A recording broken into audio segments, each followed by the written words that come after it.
Schmidt and then David Henderson, if you could follow up. You look at, what has happened to Rudy Giuliani. Okay, fine. He's potentially going to be disbarred.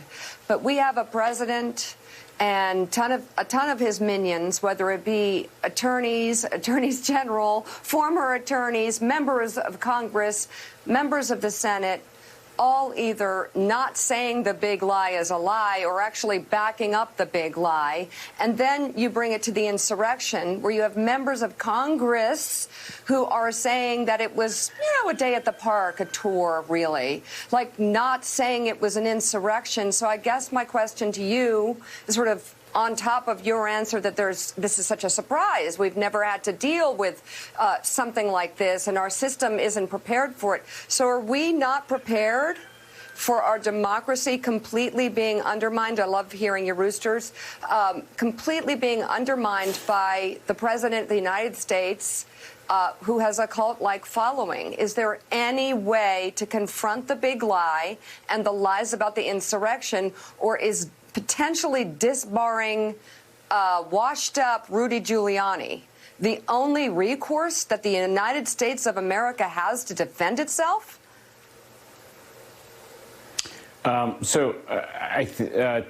Two things on that. This is obviously a big, weighty question, and I don't have all the answers to it. I think at the root of this problem is the simple fact that we live in a country that has a First Amendment, and I think there is a sort of understanding or some belief throughout American history that people would operate in good faith, that we would have our First Amendment, but that Americans would say and do what they wanted to do, but that everyone would sort of, be rowing in the same direction to try and, make this a better country and to be above board about things. We're now confronting a thing where some Americans are basically taking that First Amendment really, really far, to the point that they are spreading these lies about the election. And I don't know what the answer is to it. I don't know what you do when you have the people who had the largest megaphones in the country, and they were using them to do this, to spread this. There are three ways that Rudy Giuliani could be held accountable. One, we're seeing here with his law license. Obviously, to many, that is not going to feel like enough. The second thing is civilly. He has been sued. Companies that were defamed by him in this process have gone to court to sue him.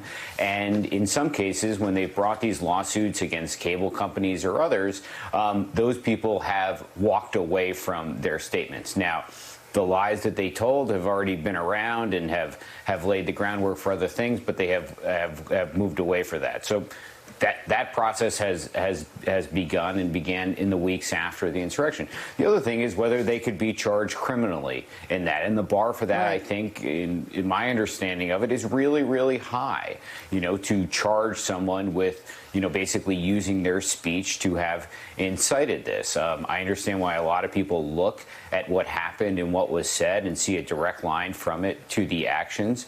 But I think that proving that, the Justice Department proving that in court, especially with such people like Giuliani or others, is a very, very high bar.